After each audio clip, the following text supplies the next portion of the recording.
Você já ouviu falar em adoção tardia? Sabe aquela gravidez que acontece do nada? O Gustavo, nós não estávamos nem planejando adotar. No meio do processo, surgiu alguém da fila que se demonstrou interesse também na adoção. A história que vamos conhecer hoje é do tipo daquelas que vemos nas páginas de um livro ou em cenas de um filme.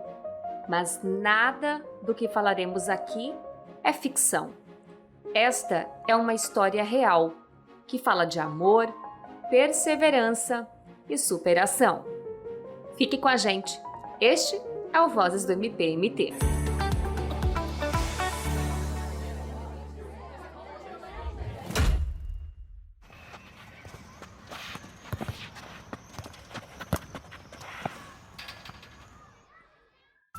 Era 2019 quando o professor Jonas Pickler e a engenheira Janete Inês Edith tiveram o primeiro contato com o filho caçula, um garoto de 8 anos que aguardava pela adoção no Centro Social Menino Jesus, em Sinop, região norte de Mato Grosso. Na contramão da maioria dos inscritos no Cadastro Nacional de Adoção, eles decidiram adotar o menino. Foi então que entrou em cena o promotor de justiça Newton César Padovan, que coordena o Centro de Apoio Operacional da Infância e Juventude do Ministério Público de Mato Grosso. Eu fui procurado por eles, dizendo que eles conheceram um menino que estava na unidade acolhedora aqui de Sinop e eles gostariam de adotar essa criança. Como não havia ninguém cadastrado que desejava a adoção, tudo bem, né? Eles de fora conseguirem essa adoção, ou seja, não estaria passando na frente de ninguém. Entretanto, no meio do processo, surgiu alguém da fila que se demonstrou interesse. E aí eu expliquei para eles, olha, infelizmente não vai poder ficar com vocês, seu Gustavo, porque tem alguém da fila que demonstrou interesse. E aí o chão deles caiu, enfim. E eles disseram, doutor, mas eu já tive na fila. Eu falei, como assim? Vocês já adotaram alguém? Ele falou, não. Vocês já pediram a exclusão da fila? Não. Em 2005, Jonas e Janete se inscreveram no Cadastro Nacional de Adoção. Preencheram todos os critérios, mas foram excluídos da fila erroneamente. Com isso, o Ministério Público fez uma petição para o juiz explicando o erro, o judiciário reconheceu o erro e novamente incluiu eles na fila. E é lógico, incluiu com a data original da inclusão deles. Com isso, eles não só foram inclusos na fila, mas ficaram em primeiro lugar. E aí eu expliquei para eles, falei, olha, agora tranquilo, se vocês quiserem a adoção do Gustavo, ótimo, né? Vocês vão conseguir, tranquilo, vocês são o primeiro. Mas sim, eu preciso lhes explicar que vocês são o primeiro. E, portanto, vocês conseguiriam até, em muito pouco tempo, a adoção de uma criança recém-nascida, que, a grosso modo, é o sonho da maioria das pessoas que estão na fila de adoção, né? Eles falaram, não, doutor, a gente não quer uma criança recém-nascida, a gente não quer nenhuma outra criança. Se não for para o Gustavo, a gente não quer ninguém mais. E foi assim, 14 anos depois, que o casal realizou o sonho da paternidade e maternidade. Mas como toda história real, os desafios estavam só começando, como nos conta Jonas. Onde chegou, ele muito amoroso, mas chegou com muitas dificuldades, né? Ele não sabia ler, ele não tinha disciplina do nada, ele chegou assim e ele tem autismo leve, a gente sempre soube, né? E para nós trabalharmos isso, tivemos que estudar, tivemos que nos preparar. Teve alto, teve baixo, teve dia que você não vou aguentar, porque ele era muito intenso, porque ele vivia de muito sofrimento, muita violência. Então ele não queria perder nós. Passados 2 anos, o casal decidiu aumentar a família. Então chegou o segundo filho, de 12 anos. E cerca de 1 ano depois, o terceiro, de 13 anos. E como toda casa com irmãos, os conflitos foram inevitáveis. E Janete teve que aprender a lidar com eles. O Gustavo, durante 2 anos, ele foi filho único. Todas as atenções eram voltadas para ele. E quando chegou o Júlio, a gente teve que trabalhar muito com o Gustavo para fazer ele entender que agora ele não é mais filho único e que ele precisa aprender a dividir também. E aí é a hora de chegar e conversar, Gustavo. Nós não vamos mandar o Júlio embora, assim como nós não mandamos você embora.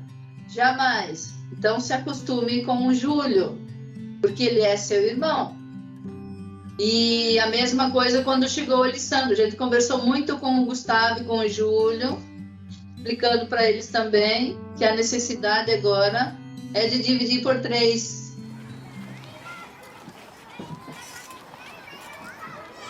A adoção tardia de crianças com mais de 6 anos é um dos desafios do sistema de justiça.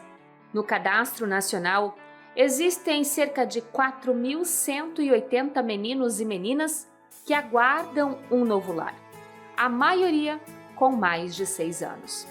Por outro lado, em contrapartida, a lista de pretendentes é 8 vezes maior. E nela, em torno de 60% pessoas que querem um filho com menos de 3 anos. O medo, a insegurança e dificuldades em lidar com crianças maiores e adolescentes são comuns. Eles são reais.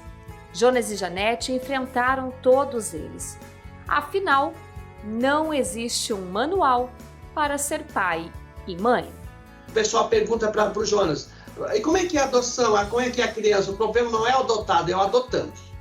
É o adotante que tem que se adaptar, porque muitos vão na ilha da fantasia, querendo gratidão, querendo que essa criança chegue, ai meu Deus, ele vai ser grato. Não, calma aí, ele é um adolescente que tem suas vontades, ele vai pôr limite, ele vai chegar e vai querer fazer o que ele quer, porque ele não tem limite, ele não tem limite de nada. Então você vai ter que ir colocando, vai cortando, eles vão fazendo birra, tu vai conversando, vai dialogando, e aí aconteceu.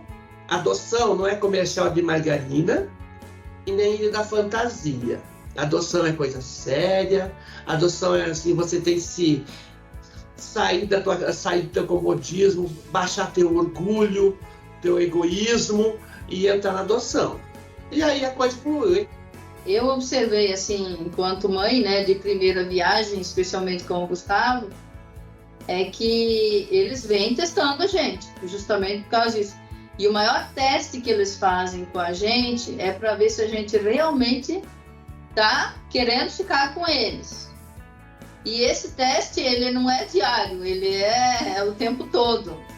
Para ver se a gente realmente, eles testam a gente para ver se a gente realmente quer ficar com eles, né? E aí tem momentos que a gente tem que sentar eles na frente da gente e dizer assim, ó, meu filho, você é o meu filho. E por mais que você me teste e faça birra, você vai continuar sendo meu filho. Eu não vou te abandonar. Jamais.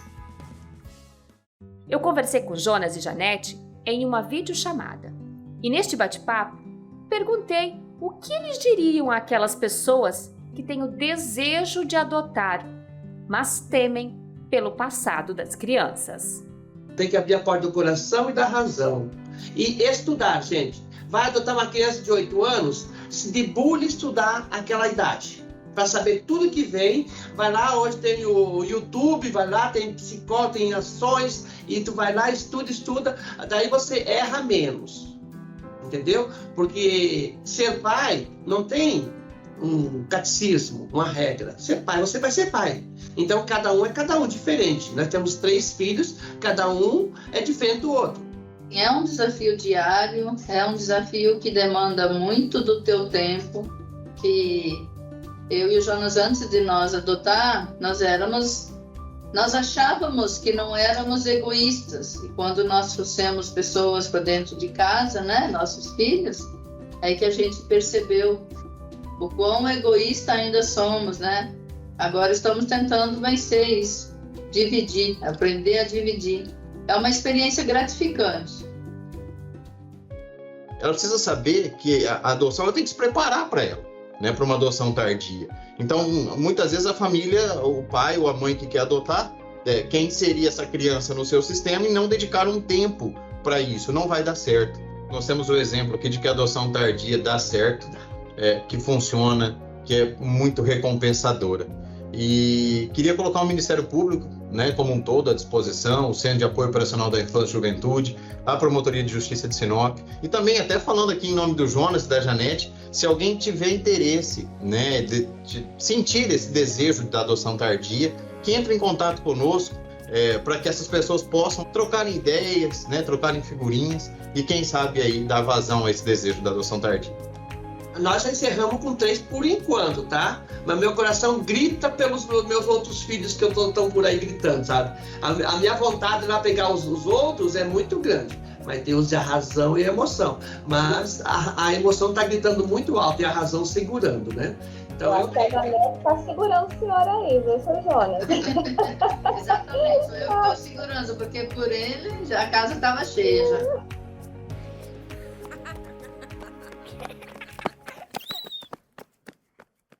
Vozes do MPMT é uma produção do Departamento de Imprensa e Comunicação do Ministério Público do Estado de Mato Grosso. Você tem acesso a mais episódios em nosso site www.mpmt.mp.br. Eu sou Tânia Halber, jornalista responsável pela produção e apresentadora deste podcast. A edição é da estagiária de rádio e TV, Liuli Hirano, sob supervisão de Anderson Pinho. A identidade sonora é de Fáber Cardoso. A coordenação é da jornalista Clênia Goretti. Obrigada e até o próximo episódio.